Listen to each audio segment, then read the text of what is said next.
Olá, olá, personas! Bem-vindos ao Série Stowcast. E no episódio de hoje, vamos ao nosso review da quarta temporada de The Crown.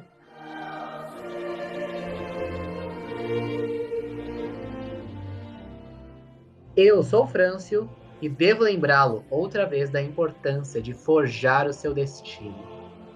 Eu sou o Osmio e as folgas não me dão prazer. Eu sou o Silício e o sofrimento é o preço que pagamos pelo amor.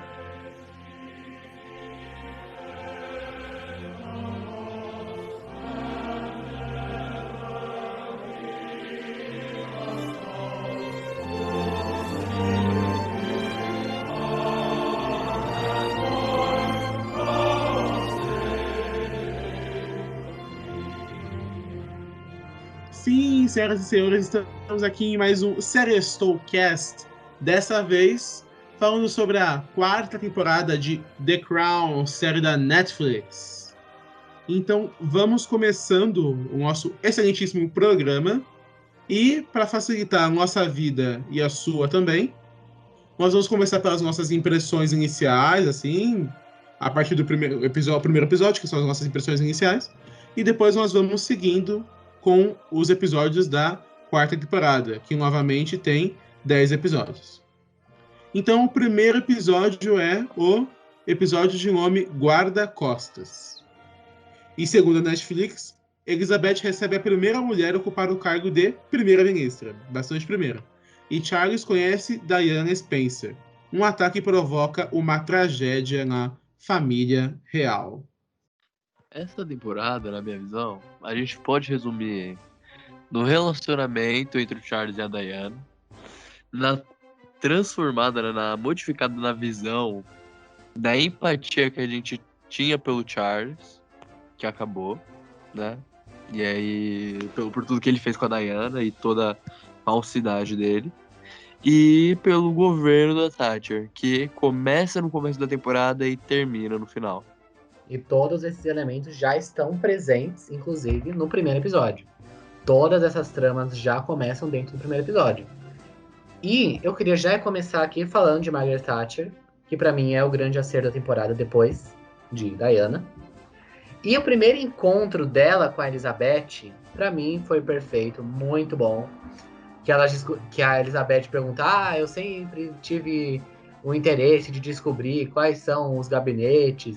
E ela pergunta, e a Margaret Thatcher, ela fica claramente meio tipo, o que eu faço? Se eu rio, se eu não rio. Foi uma cena muito boa. E já foi até uma premonição ali, né? Um foreshadowing do que ia acontecer no segundo episódio. Não, e uma coisa também que eu achei muito interessante nesse primeiro episódio é que, assim, são duas coisas na verdade. Primeiro é que o Philip fala: a última coisa que esse país precisa agora são duas mulheres no poder, governando. E a Elizabeth responde: talvez seja exatamente o que ele precisa.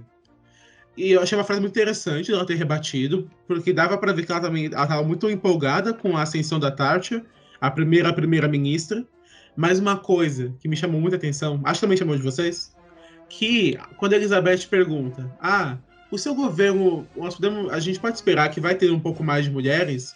Ela fala: não vai ter mais nenhuma mulher, além de mim. Aí ela começa a falar que as mulheres elas são muito emotivas, etc, etc. E dá pra ver na cara da Elizabeth a quebra de expectativa e até mesmo um pouco de decepção que ela teve, eu acredito. Porque a visão dela, eu acho que ela via a ascensão da Thatcher como um momento do feminino poder se apoderar um pouco mais da política. Isso não aconteceu. A Thatcher assumiu como primeira-ministra com um gabinete inteiro de homens. Isso é interessante até porque quebra a pauta, né, que a temporada teria que tomar como rumo, que é do feminismo, né, de fazer com que a temporada toda tenha um dos seus arcos ligados ao feminismo. O que não é o caso, né? Eles focam em outras coisas. O casamento do Charles, os problemas políticos, traição. E ela não escolheu mulheres pro governo dela, depois foi tudo cagado, né? Todos tentaram tirar ela depois. Isso é verdade, porque assim, já emendando um pouco com o próximo episódio, que é o teste de Balmoral, que na minha opinião é um dos melhores episódios, inclusive, ela monta o primeiro governo dela, que era só de pessoas experientes, e ela fala, são todos covardes. Que, inclusive, o que motivou, acho que a gente também já pode ir pulando um pouco pro segundo, o que motivou muito ela a fazer isso foi justamente a experiência dela em Balmoral. Porque ela e o Sr. Thatcher visitam Balmoral, tudo bem, tinham que se acostumar com as novas regras, mas a família real foi implacável com eles. Julgamentos a todo momento, assim, uma falta de simpatia totalmente. Então, assim, dava pra ver que o objetivo, justamente, não era da pessoa ir e ela ser, entre aspas, julgada. Porque, assim, acho que o próprio nome do episódio já deixa uma ponta de dúvida. O que é esse teste de moral? Nós descobrimos depois. Mas a pessoa vai e ela começa a se, sabe, a pessoa é massacrada e cobrada constantemente. Basicamente o teste é ver se a pessoa consegue se dar bem e reverter a situação, que é o que a Diana faz, inclusive. Ela toma umas invertidas do Philip de vez em quando, mas ela vai muito bem. Ou se a pessoa, ela vai muito mal, tipo a Thatcher.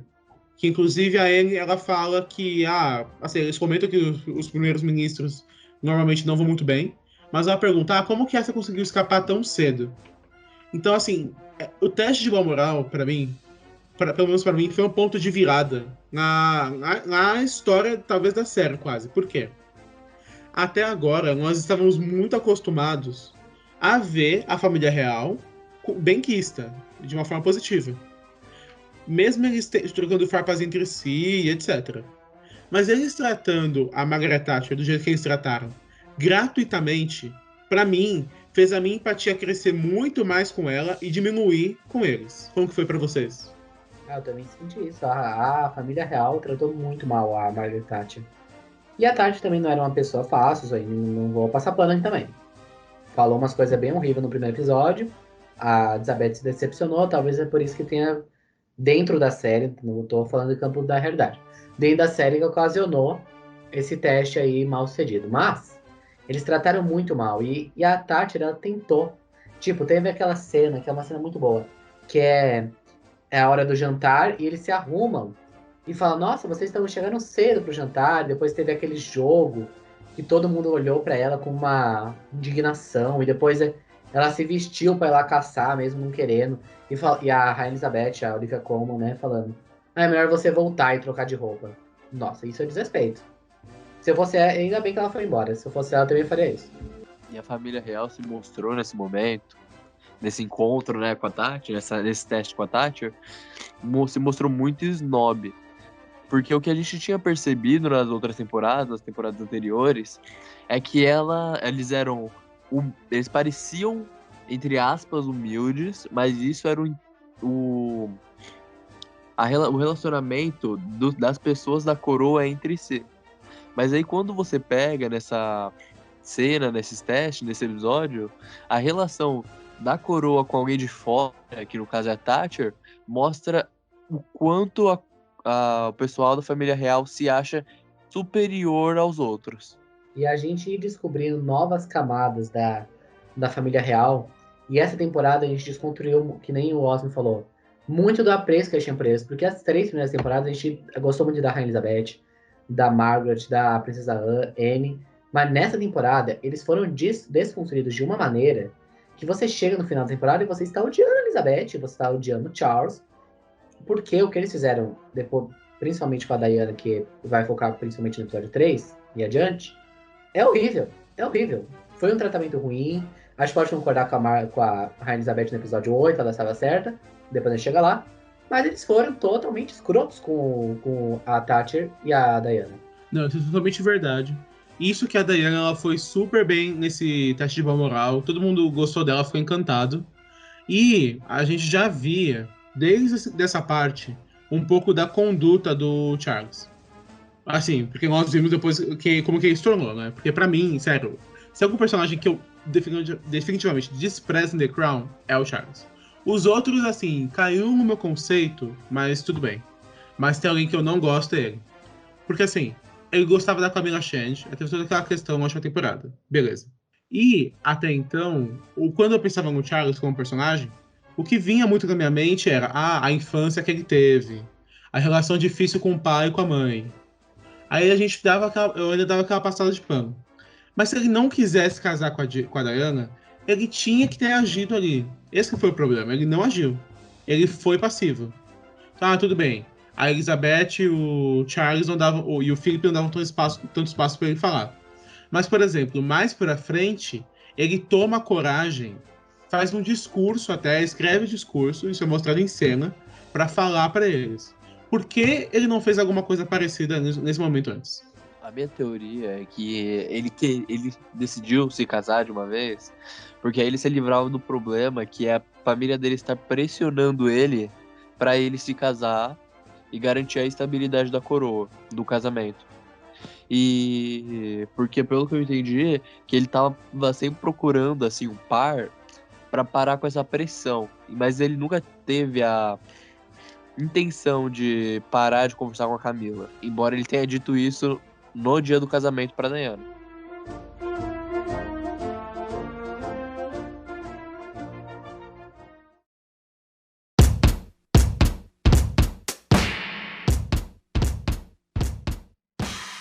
Eu super entendo o personagem do Charles, acho o personagem super bem construído, inclusive Josh O'Connor faz ele. Incrível, espero que esteja nas premiações. Mas depois, ele é muito babaca. No episódio 3, quando ele faz a Camila Parker Bowles conversar com a Diana, gente, aquela cena chega a ser uma vergonha alheia. Eu senti a pressão da tela. Porque, gente, que coisa horrível. Sabe? Você deixa a mulher lá, em um lugar inóspito. A Palácio de Buckingham era um lugar inóspito pra Diana. E você... A gente chegou no episódio 3. Mas isso aqui tá uma loucura, então beleza. E você não dá nenhum feedback pra ela. E você ainda faz ela conversar com a amante. Que coisa horrorosa. Não, e outra coisa também. Só fazendo uma nota sobre o episódio 2, só pra não passar em branco. Por favor, Netflix. Aquele cervo tava uma merda. Vamos caprichar na próxima temporada. Mas agora, comentando sobre o terceiro episódio. Eu entendi. Tava, nossa. Ele tem um significado poético. Tipo, a gente não comentou, né? Mas o episódio todo volta nesse negócio poético do cervo, etc. Mas o cervo era... Nossa, o cervo era mal feito. Eles deviam ter mostrado só a sombrinha do cervo, assim, com a luz da lua batendo, e mostrassem um final bem de longe. Porque, sério, parecia um jogo. Parece que pegaram uma cena real, colocaram um cervo de jogo andando ali. Tava muito ruim. Mas The Crown a gente sabe que não é bom de efeitos especiais, porque também a explosão lá do Bold Base, que inclusive a gente não comentou no episódio 1, nossa, também foi muito ruim, gente. Eu acho que eles até colocaram um plano do fundo do mar pra não aparecer. Não, assim, esse plano do fundo do mar me lembrou muito uma novela da Globo, que quando tem explosão a Globo dá uma dessas de mostrar uma parte mais reclusa, dá pra manipular. E assim, sobre a morte dele, eu achei legal a construção de cena que tem antes. Que eles vão misturando várias coisas aparecendo ao mesmo tempo. Tem aquele carro amarelo que a gente não sabe o que é. Aí mostra a Elizabeth caçando de um lado e o Philip caçando de outro. E aí tem justamente o barulho dos tiros. Porque aí o barulho do tiro ele compõe depois com o barulho da explosão. Isso eu achei muito legal. Mas sobre a parte do enterro dele, pra mim, assim... Dos enterros que The Crown dá muita ênfase, que ou são pessoas importantes ou tem alguma ênfase para a história, para mim esse foi o pior, sinceramente. Nós tivemos o do Churchill, do pai da Elizabeth, foi muito bom, na primeira temporada. Tivemos o do Churchill na última, foi muito bom. Até do Edward, que é o tio nazista, foi bom. E complementando, quando depois mais pra frente que o Charles vai esquiar e morre um amigo dele, aquele enterro pra mim foi melhor do que do Charles Dance, do que do Lord Mountbatten. Porque, sinceramente, misturar a parte do enterro dele com o discurso do Ira não foi lá. Então, não é que o enterro foi ruim. Eu acho que ele não teve tanto holofote quanto os outros, né, que você comentou. Não que fosse algo tão impactante, porque o episódio não rodava nisso e não tinha muita associação, uma associação boa pra fazer nos outros episódios, pra colocar um enterro como uma pauta interessante. Então esse que eu acho que foi um dos problemas meus com a temporada, de que, por exemplo, aconteceu esse negócio do Ira no primeiro episódio, mas depois ele não tem impacto. E se a gente vê a história, a gente sabe que a Margaret Thatcher lutou muito contra o Ira. E depois eu mostrar, eu acho de serviço. Até o próprio Charles Dance, ainda bem que ele tá em Mank, depois a gente comenta sobre isso. Quando eu tiver a série Stocast de Mank que vem por aí. Mas, tipo, ficou meio vazio. Ele morreu, teve uma cena ali edificante e acabou. Poderia ter pincelado mais durante a temporada o Ira. Eu concordo plenamente, porque o personagem dele era muito importante pro Charlie, justamente. Não foi citado também. Acho que pelo menos isso devia ter sido feito. Do Ira, tudo bem, porque assim, The Crown, assim, em eventos históricos, deixa a coisa muito mais focada em um episódio só do que distribuir. Mas eu acho que essa parte do personagem, por influenciar muito o Charles, que teve muita evidência, devia ter sido citada mais alguma vez.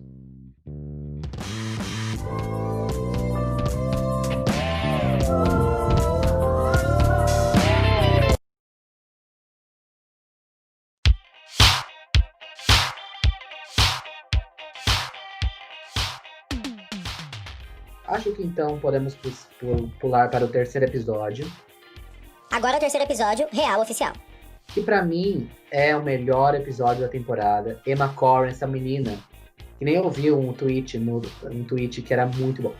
Que era, falava que o planejamento de The Crown é incrível, porque eles pegaram o fio de cabelo da Diana, fizeram um clone só pra fazer essa quarta temporada de The Crown. Porque essa menina é idêntica à Diana. É uma cópia andante. E além de ela ser uma cópia andante, ela é uma ótima atriz. Inclusive, eu vejo a Netflix colocando ela como melhor atriz no Emmy do ano que vem. Escutem o que eu tô falando. Porque Olivia Colman é coadjuvante, todo mundo já entendeu essa temporada. Então, gente, esse episódio é dela. É um episódio maravilhoso, de um roteiro incrível. E quando apareceu lá no começo, alerta de gatilho, eu falei, esse episódio vai ser incrível, e foi incrível. E essa sósia da Diana é tão parecida que, tipo, quando eu tava assistindo, passavam outras pessoas e viam ela na televisão e falavam, essa aí é a Princesa Diana? E aí, tipo, é muito parecida, confunde com a real muito fácil. E eu também achei esse terceiro episódio muito bom, também achei que foi o melhor. Inclusive, eu dou ênfase a uma cena, que é a cena que a Elizabeth faz o discurso no final do episódio, logo antes do casamento pro Charles, dizendo que ele tem que se casar pelo dever, dando exemplo lá da bisavó e tal. E dou ênfase pra essa cena, porque essa cena eu acho que ganhou o episódio.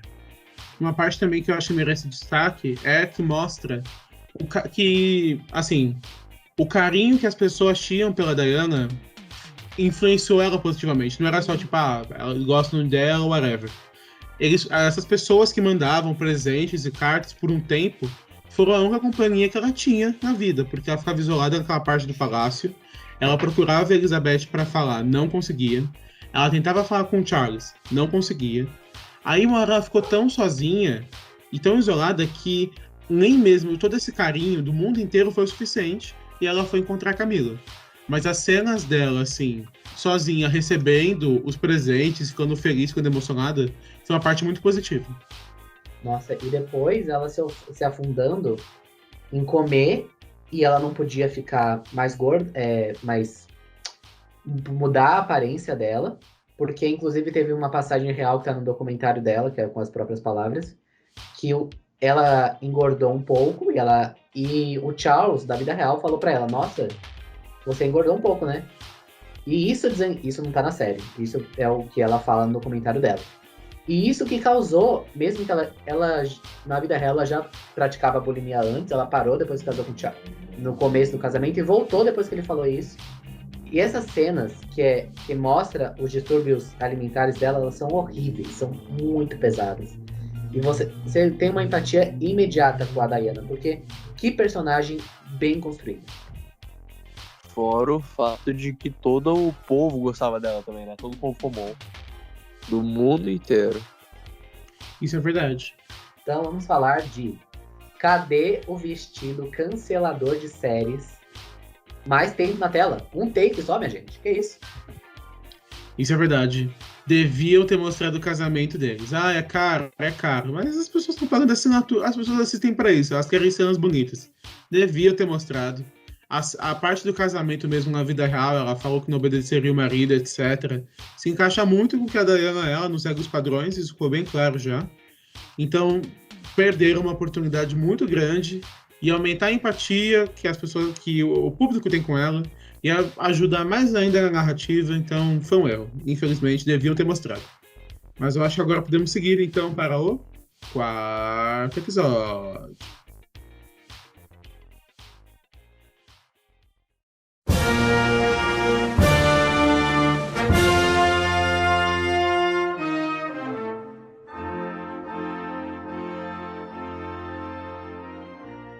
Bom, o 4º episódio se chama Favoritos e vamos então para a sinopse dele na Netflix. Enquanto Margaret Thatcher sofre com o desaparecimento de seu filho, Elizabeth reavalia sua relação com os 4 herdeiros. É um episódio muito legal e nós temos a citação, a nossa queridíssima, ilustríssima Argentina nesse episódio. Don't cry for me, Argentina.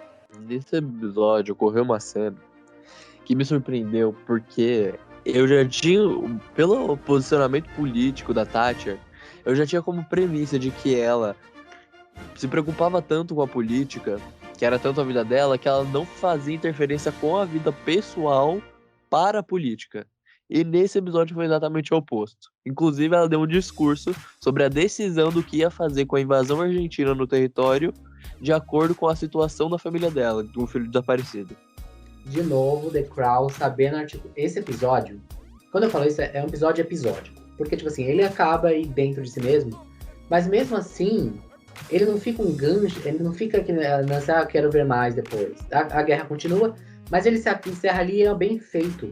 E você relaciona um tema real com um tema grandioso, com um drama pessoal do personagem, e fica muito bem articulado. Provavelmente na vida real não foi isso que aconteceu, sabemos, é para um drama. Então, é muito bom ver como The Crown consegue fazer um roteiro tão poderoso.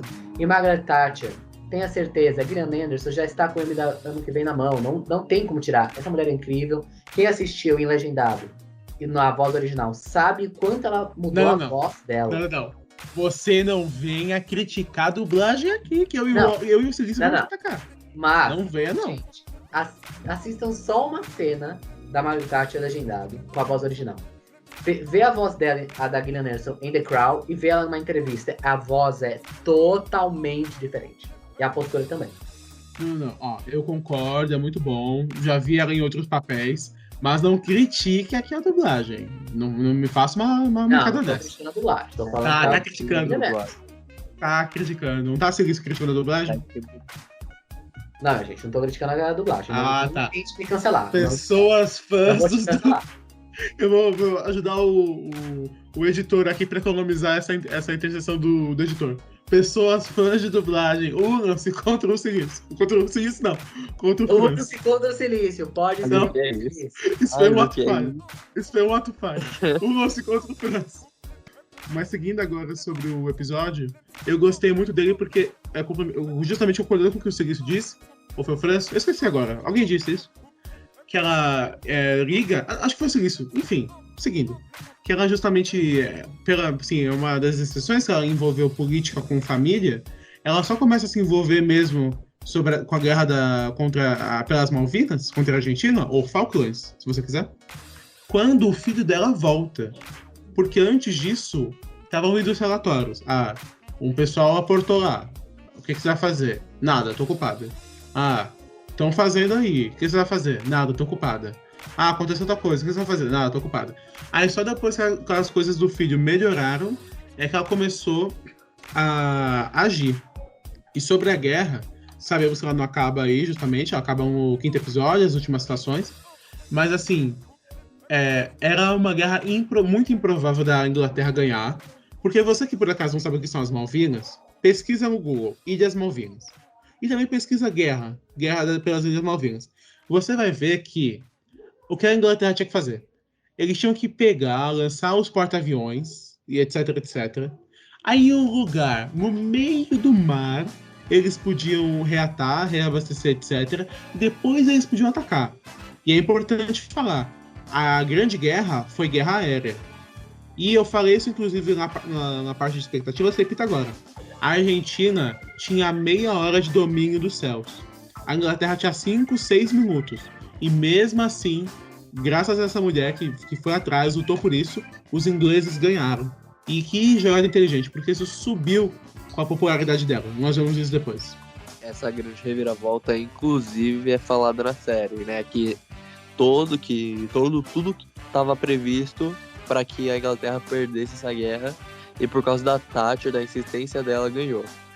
Mas essa decisão de guerra também foi surpreendente, né, de acordo com o que estava acontecendo na vida pessoal dela, dessa interferência, porque a Argentina, sendo estatisticamente mais promissora a ganhar essa batalha, estava se oferecendo a resolver isso diplomaticamente, enquanto a Thatcher simplesmente decidiu optar pela guerra.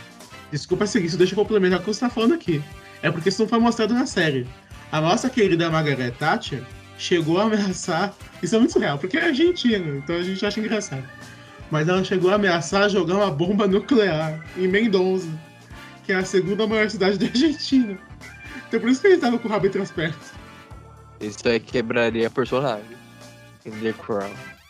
Mas não me recordo, foi nesse episódio que teve aquela conversa entre a Thatcher e a filha dela? Isso mesmo, foi nesse episódio, Silício. Que inclusive o Sr. Thatcher fala para a filha, dentro dessa casa nós somos os coadjuvantes. E aí ela fala, ele fala, é normal essa relação entre mãe e filho. Aí a filha fala, que bom que existem os pais e as filhas.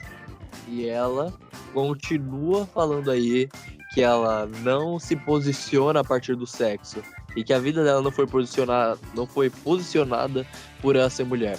E que isso também não deixou ela ser mais difícil, porque a relação com o pai dela, a relação difícil que ela tem com a filha, segundo o discurso que ela deu, é que não está ligado à relação difícil que a Thatcher teve com a mãe dela, mas sim a percepção dela da fragilidade do sexo feminino que a Thatcher mostrou ter na série, ter essa visão.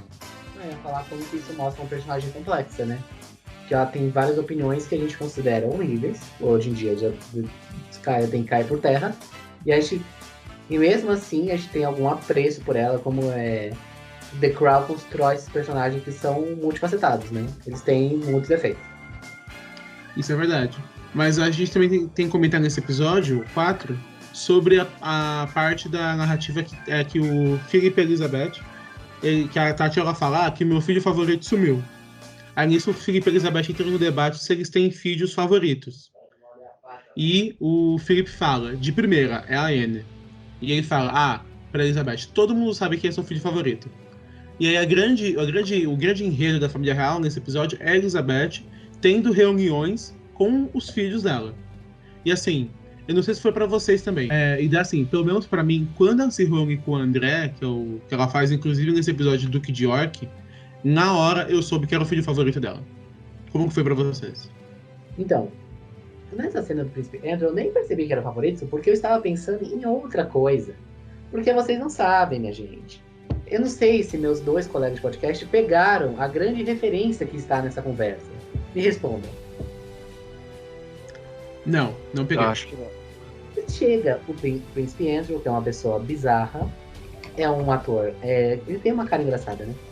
Aí, ele fala que ele gosta de um filme que é de uma menina que é levada até a casa de um cara e ele faz ela se despir e fica nua, e depois um homem mais velho, uma criança, assim, dá pra entender o que vai acontecer depois.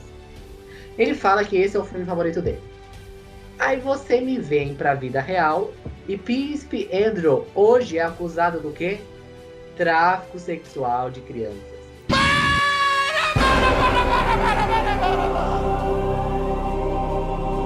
Meu Deus do céu! Fica aí a referência que Peter Morgan colocou em The Crown. O que vocês acharam? Meu Deus do céu, nunca fazia essa analogia, eu não sabia disso.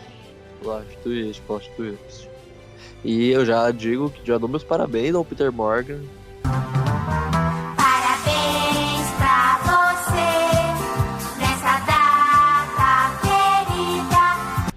porque o roteiro é muito emocionante. Os discursos, principalmente da Elizabeth, são muito emocionantes. Assim, pra não ficar só elogios pra esse episódio, a minha única crítica pra ele é da parte da Anne. Por quê? Se a gente compara a parte da Anne com a parte, por exemplo, da Margaret, nas primeiras 2 temporadas, o que acontece é muito similar. No caso da Anne, ela era casada, se envolveu com uma pessoa solteira, e da Margaret, ela se envolveu com uma pessoa que já foi casada, enfim. Da Margaret nem era tão grave, mas para a época era. Enquanto a parte da Margaret deu palco para uma temporada e meia, a da Anne, essa parte ela só é pincelada. Assim, tudo bem, a Anne não é uma personagem muito importante, mas eu achei um pouco estranho, porque a personagem ela tava tão emotiva, mas nessa hora a Elizabeth ela parecia que tava entrevistando ela, sabe? Então, assim, desse episódio a única parte que eu não gostei tanto foi da Anne, por causa disso.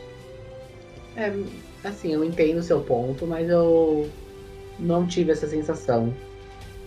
É porque eu achei que a Elizabeth realmente ela tava passando por ali. Para outros filhos, sabemos que esse vai ser a M-Tape de Olivia Colman, caso for indicada, acho que não vai ser. Então, assim, eu entendi que era mais ou menos uma entrevista. Quão fria ela era mais ou menos uma entrevista, com um estranho que ela tava fazendo, entendeu? Mas pensando agora, a Anne também ficou meio jogada de lado mesmo. Porque a única cena que foi de fato voltada pra ela, que nem foi totalmente pra ela, foi no começo, no primeiro episódio, quando ela tava quase desistindo de competir. E essa foi a única temporada. Então agora eu mudei. Vou criticar, me convenceram. Achei ruim também, gente. Verdade, ela merecia um desenvolvimento melhor. Inclusive, cortaram uma parte da vida dela que ela sofreu uma tentativa de sequestro e ela mesma enfrentou e não foi sequestrada. Fica aí a curiosidade que The Crown não contou. Mas assim, de forma geral, foi um episódio positivo. Vamos seguindo então para o nosso 5º episódio. Mentira! O programa está sendo encerrado nesse momento. Esperamos vocês na semana que vem com a continuação para os outros 6 episódios faltantes. E vamos criticar mais! Êêê! Se você sentiu falta de crítica, se prepare que semana que vem vai ter quebra-pau, porque tem muito a debater ainda. E se você não gosta de crítica, dane-se. Saia do canal.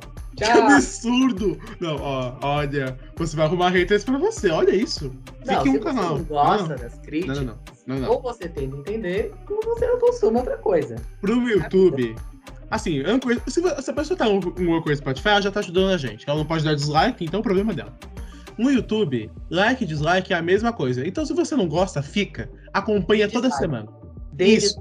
Exato. E comente que você não gosta do França. Pode comentar, que aí aumenta o engajamento. Pode ir. Só do França. O restante você elogia. Pode deixar. Exatamente. E esse é o final de programa mais destruidor de todos os tempos. Então, o que a gente fala para os nossos ouvintes? Semana que vem tem mais. Mentira, não é isso não. Você deveria estar maratonando.